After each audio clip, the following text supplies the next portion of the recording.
my channel. If you're new here, my name is Gwen, but over here the family calls me Cousin G. And I am back with some more Tyler Perry's Divorced Sisters Season 1 content, cousins. As y'all read the title, it is the recap and review of Season 1, Episode 6. They titled this one Heavier Than Words, and baby, if this title ain't correct, it is correct, child. But cousins, y'all already know how Cousin G do it over here. It's storyline time, and we're going to kick this one off with Jeff and Rashida, girl. Now we back where we left off at this call. Why is Myron calling Jeff babe? Huh? Hey, babe. You know what, Jeff? You did tell that man call you on the call phone, didn't you? Because you said you was going to call him when you had gotten the call, and he had called you first. Huh? Mm-hmm. And you did that. That happened in front of your wife. So that would have made me feel some kind of way. I know Rashida felt some kind of way. Like, why is this man calling my man babe? But they tried to play it off. Girl, my bad. I thought I was calling my wife. You was calling your wife.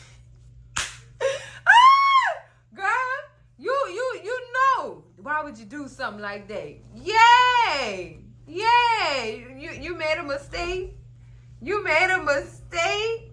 Huh? Mm-hmm. Then try to cover it up. Did you call did you call Lindsay? Ain't nobody worried about that girl that burned back. Nobody ain't worried about that girl right now. This is about you calling that man babe. Make it make sense. Make it make sense. Child, Rashida had enough and went inside. I would have did the same thing. Like, oh boy, I know you lying. I know you lying, child. So, Jeff, y'all seen how Jeff had some words with Myron on their phone. It seemed like Myron wanted to be everywhere Jeff was gonna be.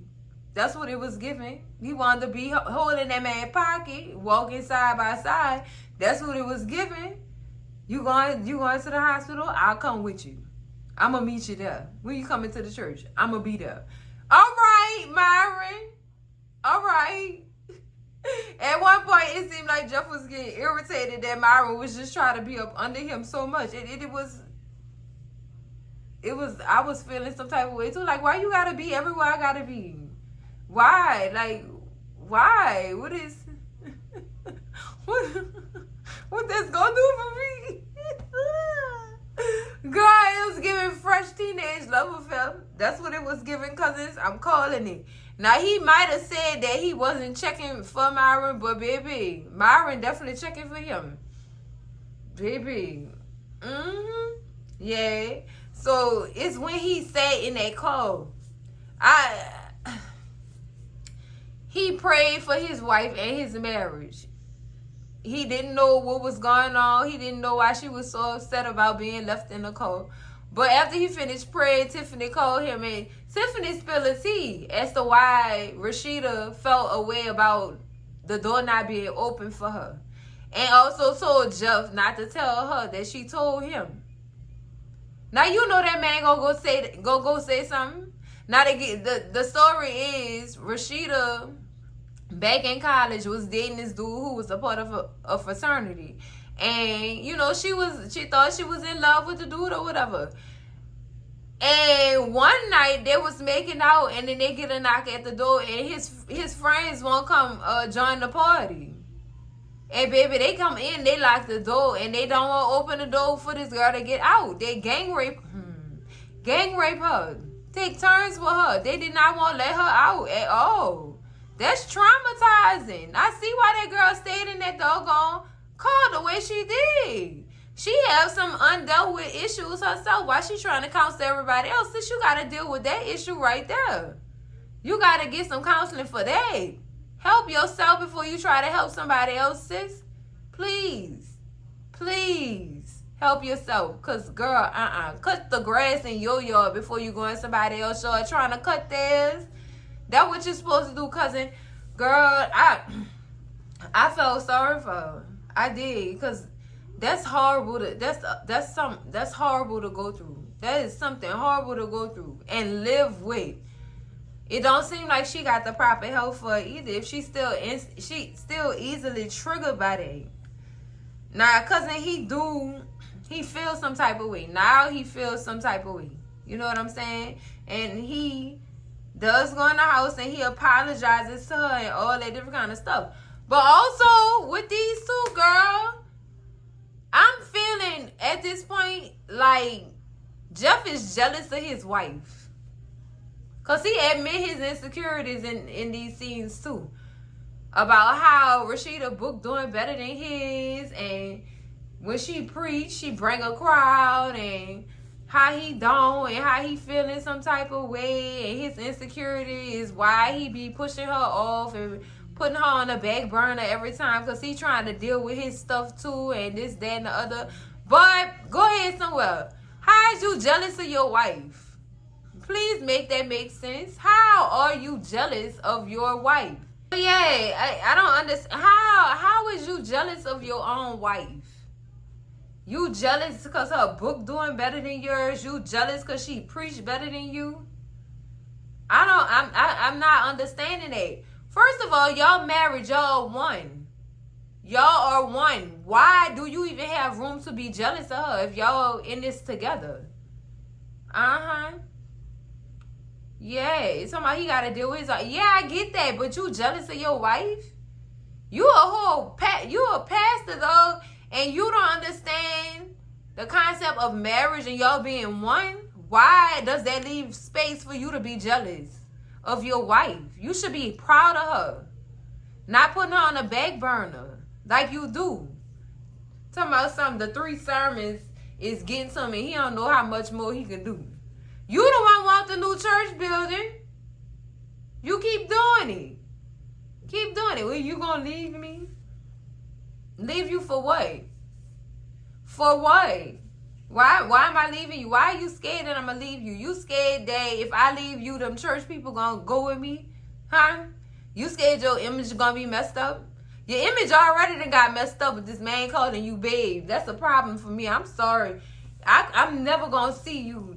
I'm never gonna see you the same after this man then called your phone and said, "Hey, babe."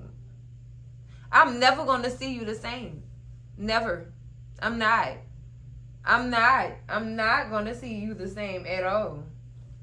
She definitely asked him, "Are you having an affair with Myron or not?"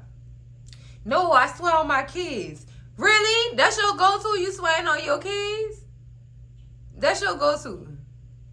Now, I'm not going to go out on a limb and say he don't care about his kids. I'm just saying, you going to swear on your kids that you not having an affair with Myron. That's what you did. That's what you did. That's what you came up with.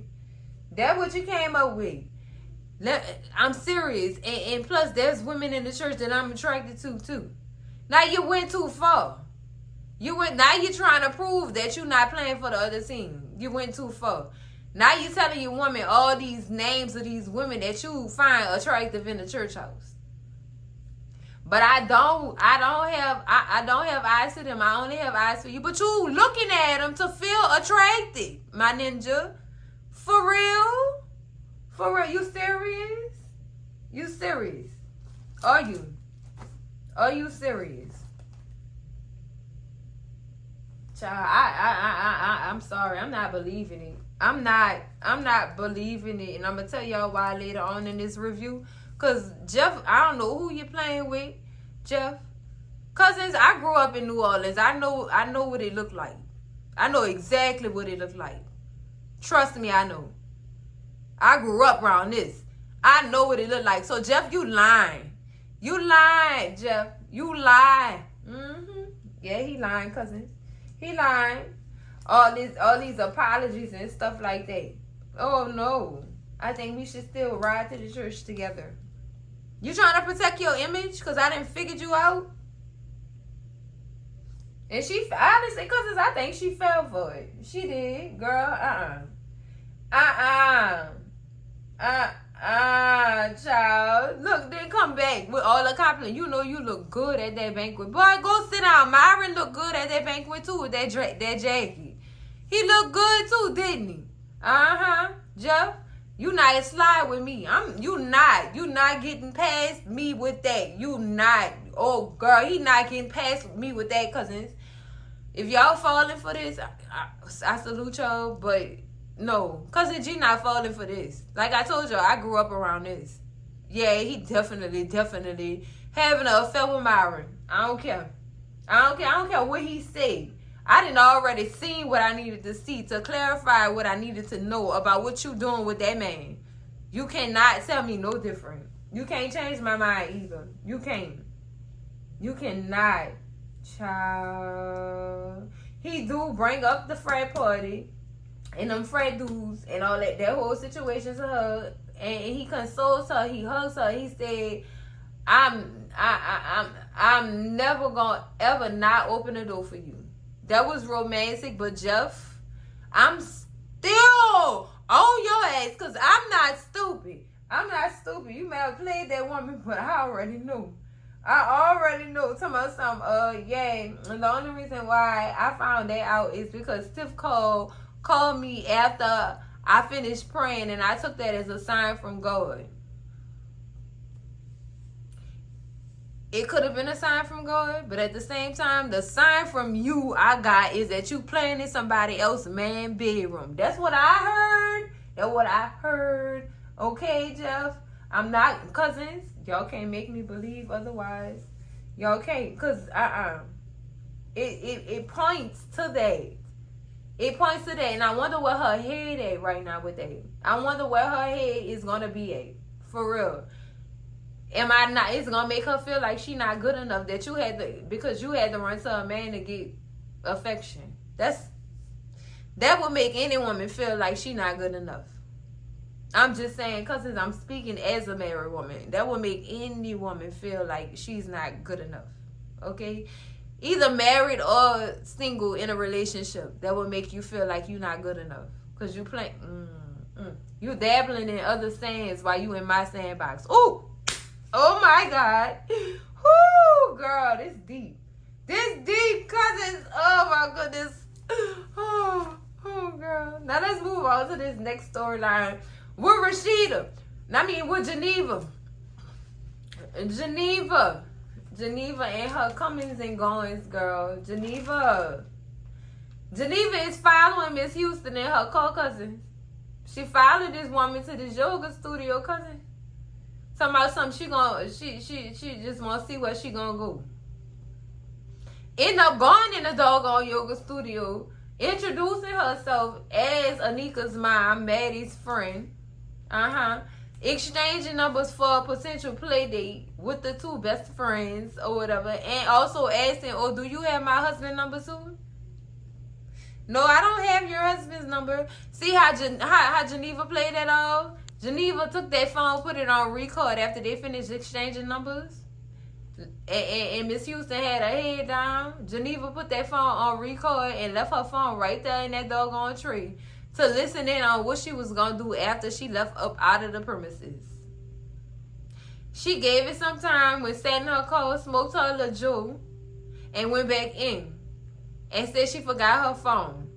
And pressed stop. And baby, when she got in that car, she listened to her. That woman called her husband. And also tell her husband that she love and miss him. Oh, gosh. See you later. What's later? What y'all about to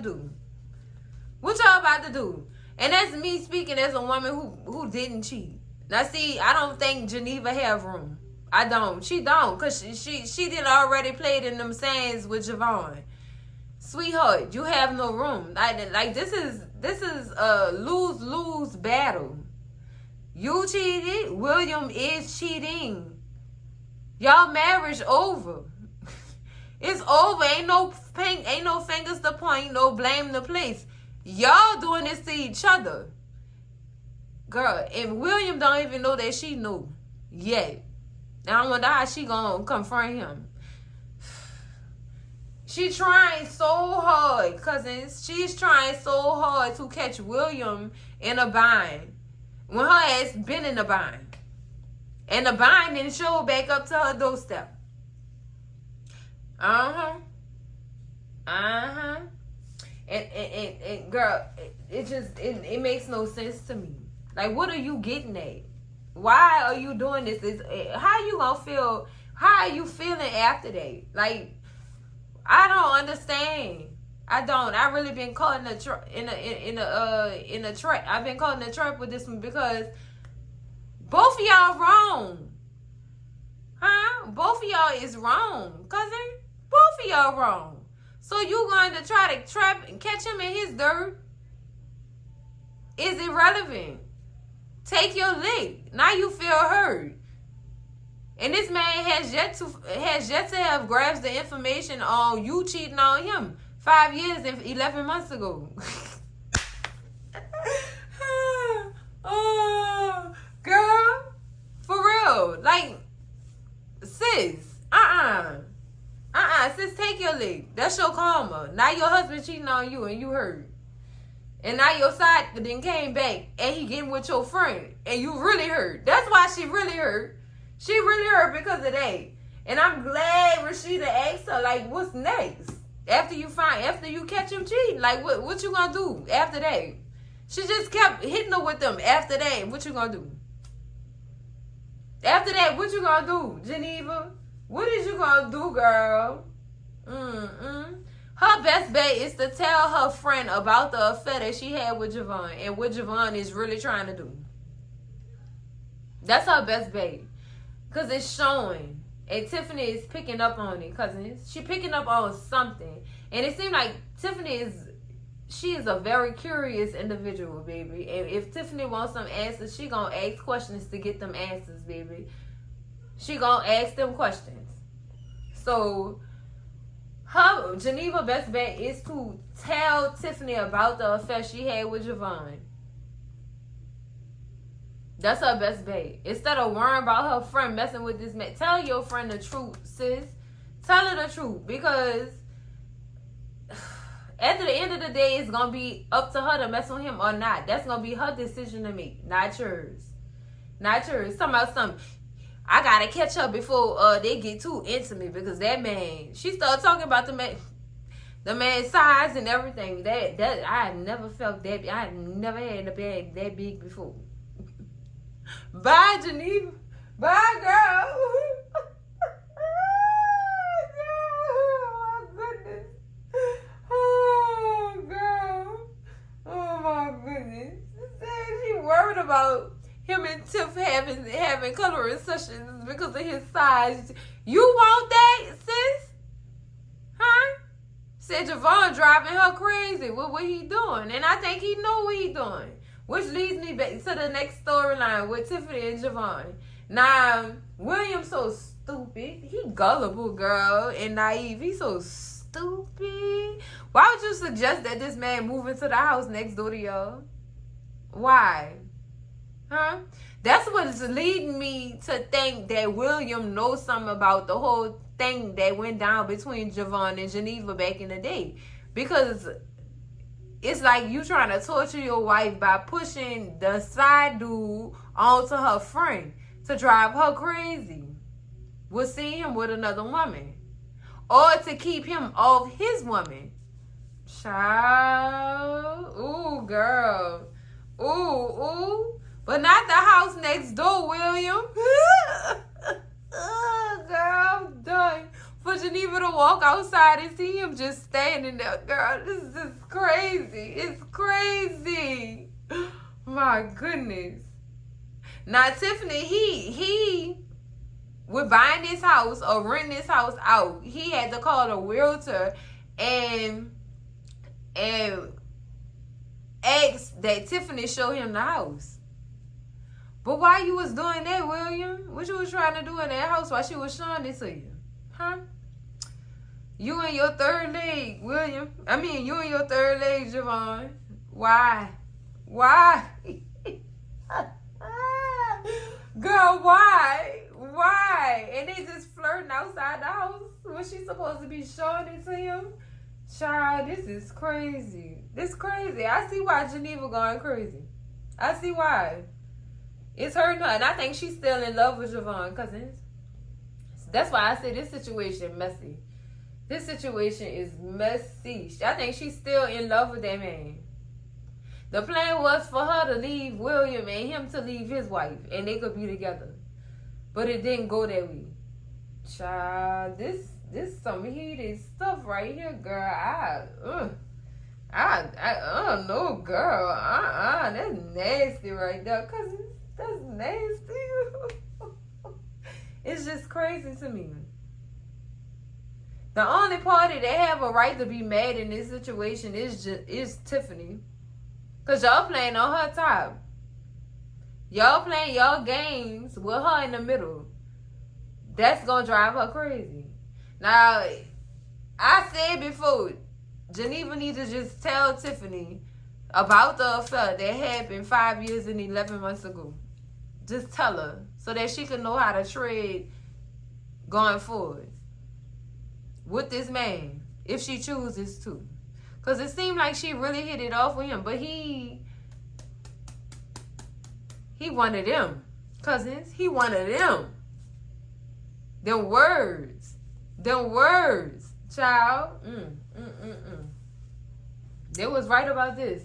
This situation is heavier than words, cousins. It's heavier than them words. Then this girl gonna get hurt again. And she gonna go right back behind that little wall she done built up after that divorce, child. And she gonna start feeling like all men is crap. It's just gonna be a whole lot for her. But cousins, let's move on to this Bridget and Vaughn storyline, child. This includes Calvin too, because he had something to say about it too. Calvin is disgusted with Vaughn and the fact that Bridget chooses to be with Vaughn. Calvin liked Bridget. I wonder if he let it be known how he feeling about Bridget. I wonder if he ever let that be known. Child. More than likely he didn't. But she not stupid. She see it. She know that man feeling her. She know that. Girl. Now turns out Calvin had called the police on Vaughn. And he is looking for Vaughn. And him and Bridget exchanged words at that church. And she just say, "Hi, who are you to tell me who I should and should not deal with? Huh? Who are you to tell me about about my situation? Sis, he telling you because he see it. And it take a real dude to say something. It see something and say something. It really do. Because most people be minding their business and they don't want to be a part. But for this man to tell you this, that means he have to actually care about you. And he care about your well-being. And you dealing with this man ain't good for your well-being, cousin. Because it's like you and Vaughn back and forth. You kick him out, you let him back in. You kick him out, you let him back in. Are you scared of being lonely, Bridget? I think she's scared of being alone at this point. To keep somebody like that ain't helping you out or none of that. And can't keep a job. Just being disrespectful. No, girl, I can't do it. Cousin, no. So she tell Calvin, she do end up telling Calvin, I kicked him out. I don't know where he ate. I sent him back to his mama house. Well, where his mama live at? I don't know where his mama live at. You're going to have to find that out by yourself. But I don't know. All in all, I don't think she don't want that man arrested. She don't want him to be arrested or whatever. But y'all know Calvin gonna make it do what it do. And the police gonna be after him. Girl.